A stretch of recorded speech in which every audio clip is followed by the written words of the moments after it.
Hello, I'm Mike Potnopoulos, your academic coach for Springdale Public Schools, and today I want to talk to you about how to write a CCOT essay, or a change in continuity over time essay. This has largely been a kind of a thorn, I would think, in history students' side over the years that I've been around AP World History and AP European History and AP US History. This seems to be one of the tougher essays to write. And it's still one that the College Board might put on a test at the end of course exam for an AP World History or US History or European History. So I thought maybe we could go over it today. I think it's a simpler essay than you might think if we just have some skills that we can kind of approach it with. And so let's just go ahead and jump right in and see what we can find out here. First thing that I would try to remember is that you're comparing time. It's a comparison essay, just like what they almost always want us to do. I don't think I've really ever seen a high school advanced placement history essay not be some form of a comparison in some sort. So keep that in mind. This too is a comparison essay. It's just that you're comparing time.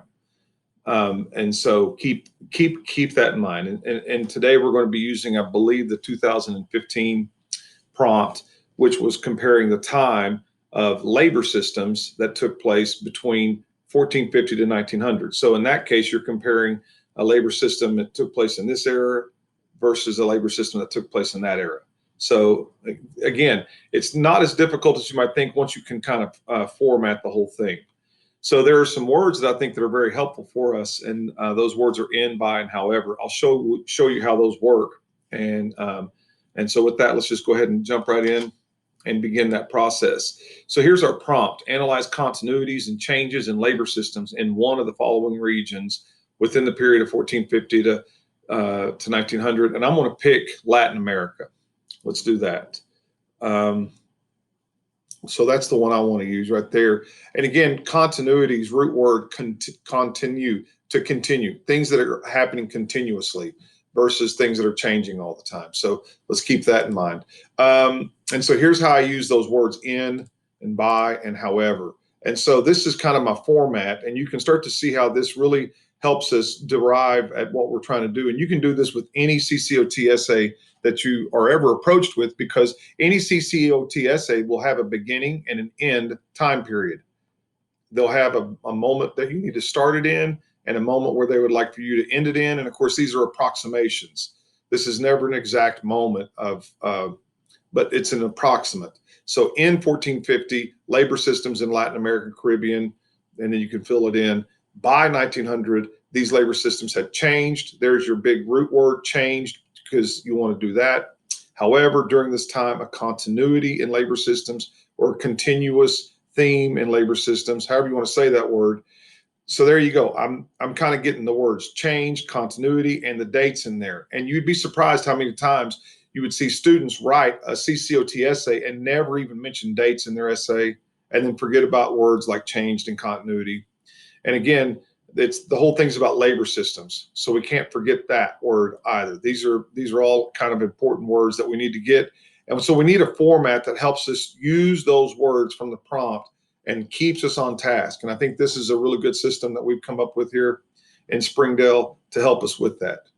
So again, by all means, use this and adopt it and do what you can with it. And I'm sure it'll probably help you with this. So now we've got to start thinking about, well, what are some labor system issues going on in 1450 and 1900 in Latin America and the Caribbean?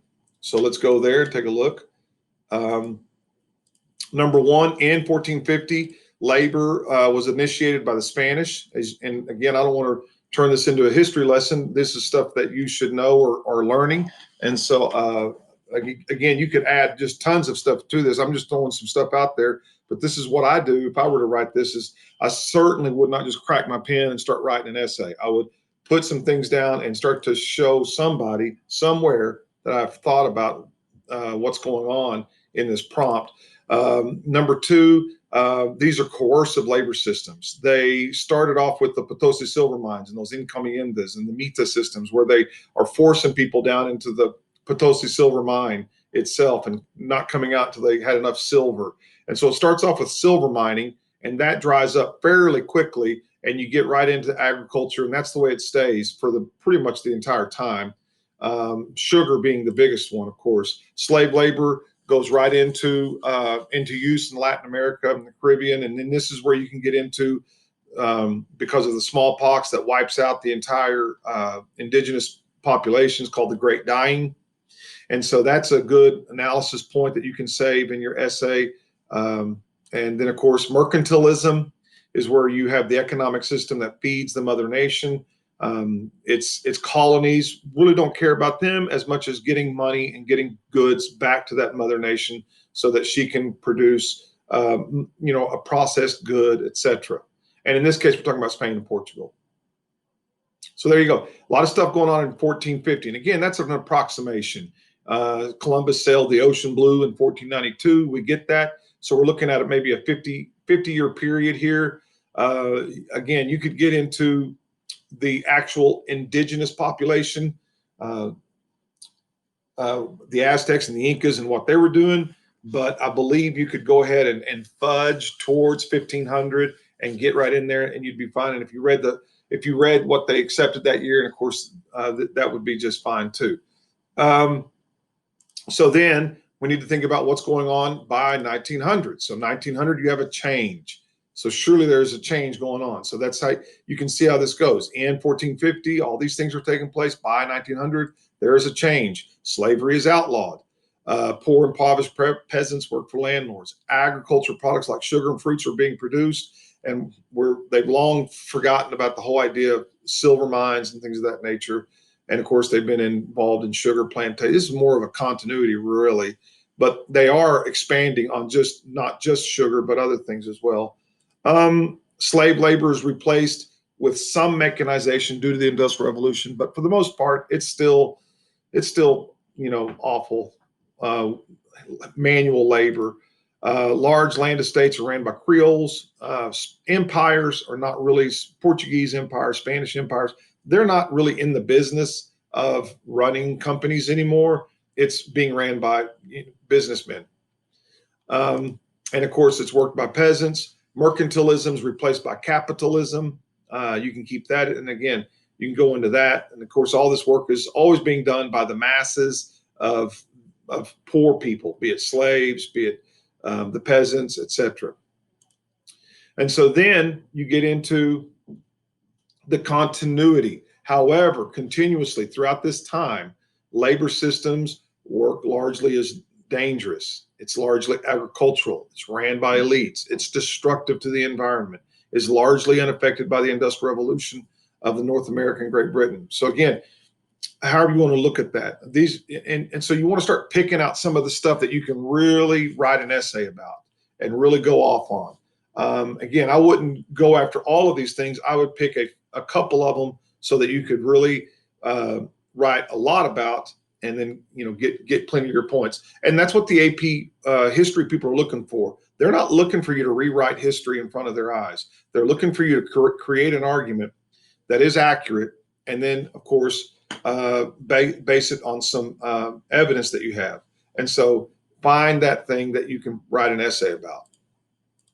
And so your thesis, once you set it up the way we're talking about here in the in, the by, and however, you're going to see a natural essay come about, hopefully. And you're going to also see a great thesis come about. So let's take a look at that. So here's my first sentence. In 1450, labor systems in Latin America and the Caribbean were coercive systems put into place by the Spanish and the Portuguese, focused on slaves and sugar. By 1900, labor systems in this area had changed, as slave labor was illegal and most indigenous labor was non-existent, and capitalism replaced mercantilism. And again, I think you could probably talk for a while about why slave labor was canceled out. I think you could probably talk about why slave labor took over the indigenous labor systems and the smallpox phenomenon there. And I think, again, that's all analysis. And then you can get to this last one. And however, a continuous trend in labor systems in this area, and again, 1450 to 1900, was the work was almost always dangerous, led by the elites, and mostly agriculture and destructive to the environment. Again, just pick one of those. Pick one of those that you think you could probably run with. And you could talk about how it's destructive to the environment the entire time. You could talk about mostly agriculture because of the temperate, the warm temperature that Latin America is. And again, you could talk about how the destruction to the environment, all of this. You could go all day on some of these things. And again, now you can also start to see how we create our paragraphs. This will be paragraph 2. This will be paragraph 3, and this is paragraph 4.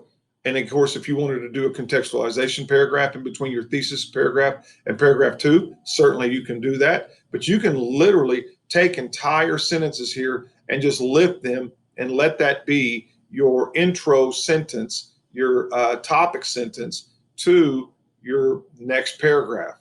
And then again, that's what that's all about. And that's what we're trying to do, is trying to create an outline for a student so that that student can be successful on the day of the exam and not chase history all over his or her mind or all over a page, but have a little format of, in this time, by that time, there's a change. And however, there is a continuity in whatever, migrations, labor systems is this case. You could talk about political systems. You could talk about cultures, whatever the question might be.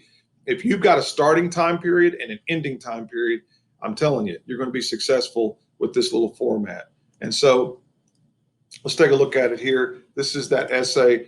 This is that beginning thesis. This is that thesis statement complete. It's 3 sentences long. And again, you can see how it just it naturally fits. It makes sense. And somewhere out of that, you can write a really, really good essay. There's tons of moments for you to write lots of nouns and pronouns and proper names and give tons of evidence, and then the becauses and the how comes and the why fors and all that kind of stuff, which is your analysis. So again, and again, many times, many students get so nervous and they just start talking, and they have a hard time getting the time period fit in there, talking about what the change was and what stayed continuous. But this is a little system of the if you will, the in, and then there's by, there's the change. However, something stayed the same the whole time. Bam, you've done it. And it just reads so well. Immediately, your reader is going to be they just know they're about to read this. They're going to start checking stuff off and giving you points because you're just running down this list of kind of a format of how to compare this time period or any time period for that matter. So there you go. Hope this works. Hope this helps you. And I certainly want you to be successful in all that you do. And if you have any questions about your CCOT in the future, please reach out to your teacher. You can reach out to me, Mike Pottenopoulos, your academic coach for Springdale Public Schools, and all the best to you.